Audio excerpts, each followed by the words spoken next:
De-a lungul timpului, comunitatea LGBT din România a fost făcută invizibilă, a fost scoasă din istoria oficială a țării. Acest scurtmetraj documentar răspunde nevoii noastre de a ne descoperi această istorie și poveștile comunității locale.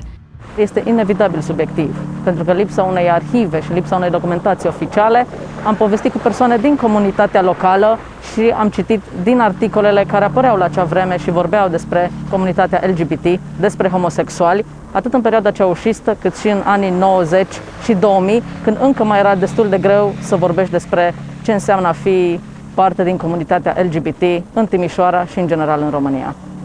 Dorința și nevoia de comunitate, de conectare cu persoane ca și noi, a existat dintotdeauna, iar ca persoane LGBT am căutat și am creat locuri și spații de întâlnire unde am putut, tocmai pentru a simți că nu suntem singuri că avem cui să ne împărtășim poveștile. Dorim să vă povestim despre locurile și localurile LGBT din Timișoara, să arătăm că am fost dintotdeauna aici, alături de comunitatea mai largă a orașului, că suntem parte din ea. Ne vom plimba din trecut până în prezent, acum într-o perioadă în care pandemia COVID-19 ne face pe tot mai atent și mai precaut cum și unde ne expunem.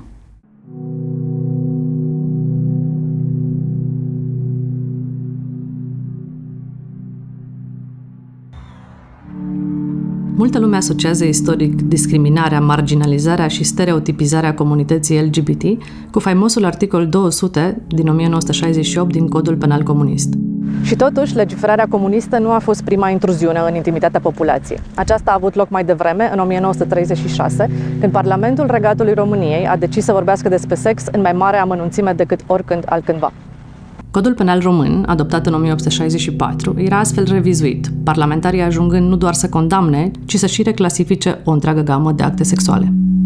Astfel, titlul 11 al Codului Penal a ajuns să împartă infracțiunile sexuale în două categorii. Infracțiuni contra pudoarei, însemnând violul, seducția și pedofilia, și infracțiuni contra bunelor moravuri, actele săvârșite fie în public, fie într-o manieră care aducea ofense sferei publice.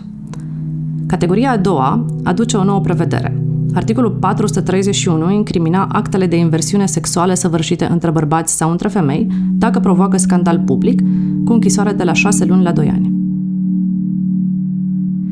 De la bun început, limbajul în care a fost redactat acest articol a ridicat o serie de probleme.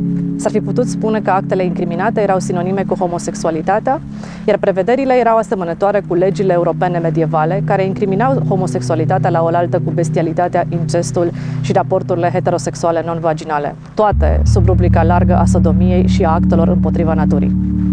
În anii 60, când Ceaușescu vine la putere, găsește că natalitatea în România era foarte scăzută. Astfel că în următorii ani a introdus o serie de schimbări legislative menite să remedieze situația, dar și să limiteze prostituția și libertinajul. Mai întâi a introdus decretul 770/1966, prin care se interzicea avortul, dar și importul de metode contraceptive. Orice sarcină detectată era urmărită până la naștere. Securitatea stătea cu ochii pe operațiile din spitale. Educația sexuală a fost reorientată înspre beneficiile maternității, incluzând și satisfacția de a fi mamă eroină care dă țării sale mulți copii.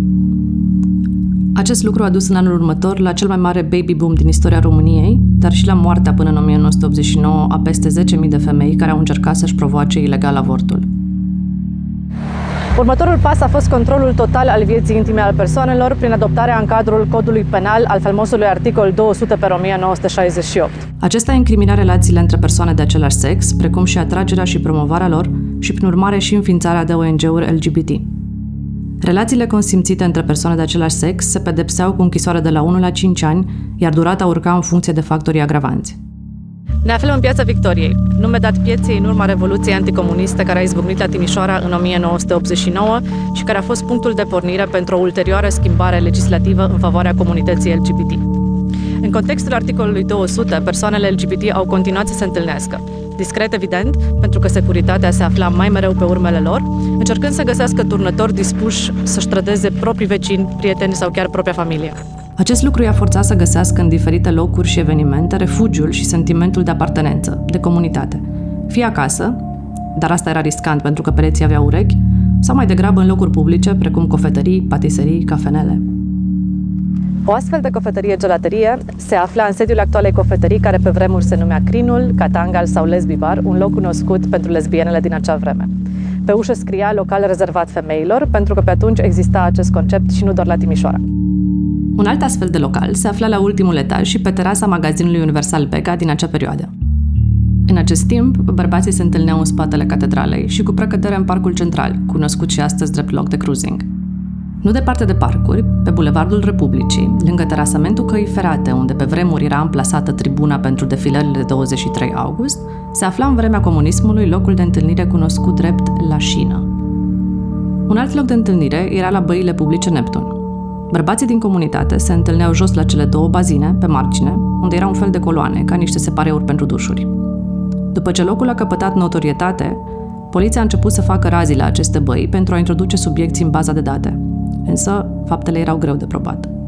Un alt loc de întâlnire pentru lesbiene era lactobarul din Piața Victoria, care a funcționat câteva decenii înainte să apară actualul local de tip fast food.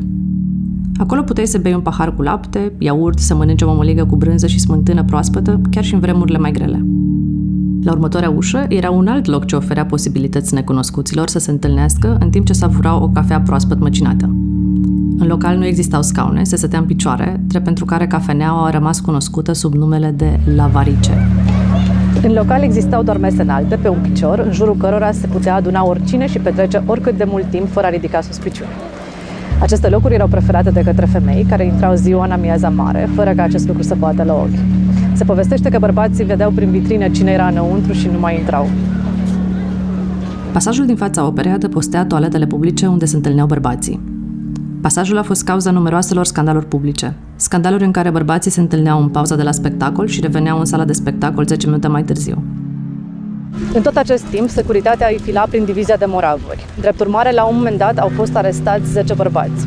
Au fost bătuți într-un hal de nedescris pentru a-i forța să dea în vileag numele celor care frecventau în mod regulat acest loc.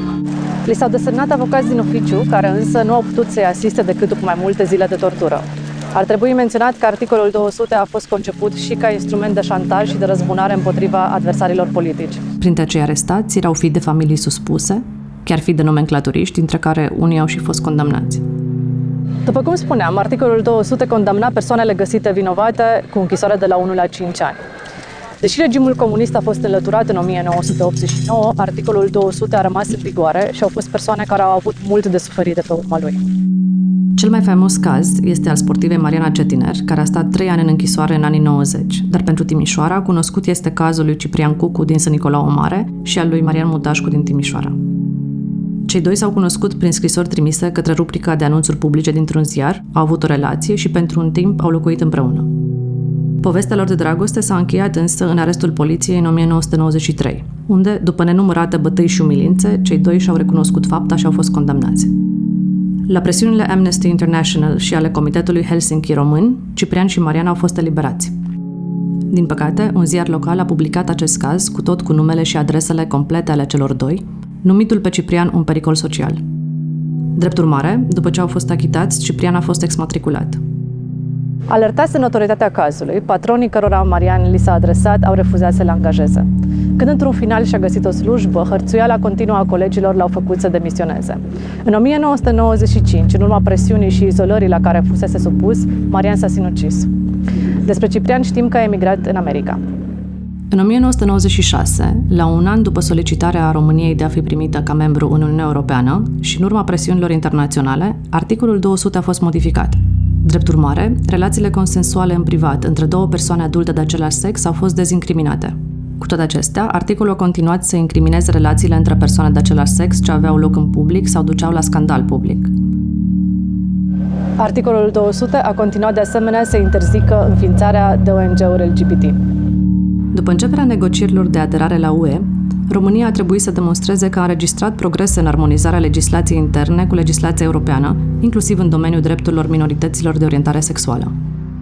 Astfel, articolul 200 a fost abrogat în final în 2001, ceea ce a dus la o mai mare vizibilitate a comunității prin deschiderea mai multor cluburi LGBT și prin organizarea primei parade Pride din România în 2005.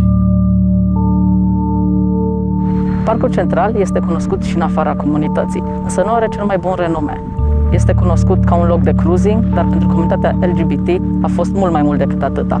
Pentru o lungă perioadă de timp a fost singurul loc în care te puteai întâlni cu cineva din comunitate și puteai sta de vorbă în liniște, fără frica de a fi ascultat X. Majoritatea persoanelor ne amintim cu siguranță de Sovaj, cel mai cunoscut și mare club LGBT din Timișoara. Mulți dintre noi chiar ne-am cunoscut acolo și avem amintiri de la cele petreceri. Timișoara are însă mult mai multe localuri care au fost cunoscute cândva ca fiind spații de întâlnire ale comunității. În anii 90-2000, cel mai vechi club de care știm este Club 2000, în Calea Șagului, iar întâlniri mai aveau loc și în faimoasa discotecă Park Place, pentru că, după cum am văzut și din trecut, în văzul lumii este cel mai ușor să te ascunzi. A existat cu siguranță razii ale poliției, ca și în alte orașe cu prezență LGBT în cluburi, înainte de abrogarea articolului 200, însă din acest punct de vedere, în Timișoara, circumstanțele erau mai îngăduitoare, poate și pentru că suntem atât de aproape de vest. La începutul anilor 2000 aveam chiar mai multe localuri care erau deschise în același timp. Inferno, în zona Iosefin, și pe strada Lămâiței, în Freidorf, o casă cu petreceri private și un club de noapte unde mergeau mai multe persoane din comunitate. Tot în această perioadă am existat pentru scurt timp Virus, unde acum este sala 2 a Teatrului Național, o încăpere mică la etaj, cu terasă afară unde se putea sta și dansa. Despre aceste locuri aflai de la alte persoane din comunitate, fie de pe Mirc, fie de întâlniri în spații publice precum Parcul Central. Locurile nu se promovau public, nu se vorbea deschis despre petreceri, însă comunitatea era închegată și existau întâlniri în grupuri și la persoane acasă. În acea perioadă se mergea și la Arad la petreceri în anumite weekenduri, iar persoanele din Arad veneau la Timișoara. La Arad, petrecerile se țineau în privat și după aceea și într-un club. Și după ce au încetat acele petreceri, lumea din Arad a continuat să vină la Timișoara, pentru că aici se organizau weekend de weekend petreceri în diferite localuri. O perioadă au existat petreceri de tip caravană. Se țineau de o dată 2 ori pe lună în diferite locații din oraș, de exemplu în zona Tarantal, într-o casă care acum nu mai există, în zona Gării și în restauratul de lângă benzinăria din sensul giratoriu din Calea Șagului, unde, de exemplu, nu prea a mers lumea pentru că geamurile dădeau spre stradă. În 2006 s-a deschis clubul Sovaj în Piața Libertății. Sovaj a schimbat scena de localuri și party-uri LGBT în Timișoara. Locația era mult mai mare, aveau DJ și barmani angajați care făceau atmosfera mult mai antrenantă.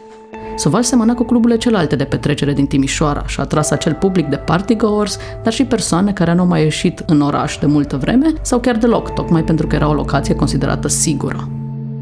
În 2012 s-au mai deschis alte 2 locații. Amun-Ra, deschis de un cuplu în zona Piața Unirii, care a funcționat o perioadă foarte scurtă de timp, și Delirio Timișoara, o extensie a Delirio Cluj, tot în zona Piața Libertății.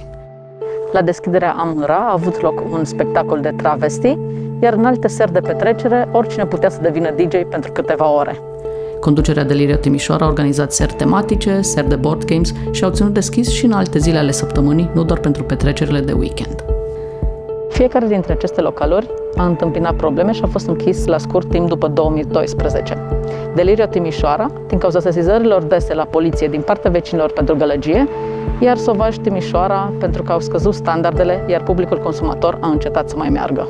În 2013 s-a deschis Nouvel Sovaj, aceeași locație sub alt patronaj, însă chiria era prea mare pentru acea zonă, iar clubul s-a mutat în zona cetății și sub alt brand, Club Elixir. A funcționat ca și locație de petreceri de tot felul până în 2015, când a fost închis la scurt timp după incendiul din colectiv, pentru că nu aveau o a doua ieșire. Au urmat câțiva ani în care s-au ținut petreceri de tip caravană din nou, sub egida de petrecere privată. De menționat ar fi cele din Babilon, un club de noapte din complexul studențesc, o terasă pe strada Cluj, un club de noapte lângă Piața Aurora, o clădire din zona Șagului, Iosefin Pub, Maximus și Unique Cafe în Piața Unirii. Sub același patronaj ca și petrecerile de tip caravana, se organizează din 2019 petreceri pentru comunitatea LGBT într-un local la subsol în zona Alba Iulia. Cu Identity Education am organizat party-uri tematice, întâlniri comunitare, traininguri și workshop-uri în astfel de locații LGBT-friendly. Este nevoie însă de o înțelegere mai amplă și o asumare adevărată a celor locale LGBT-friendly a acestei etichete de aliat al comunității. Pentru că o locație LGBT-friendly nu este doar un spațiu de petrecere, este un loc sigur pentru comunitate, indiferent de orientarea sexuală și identitatea de gen. Este un spațiu în care putem descoperi ce înseamnă cu adevărat o comunitate.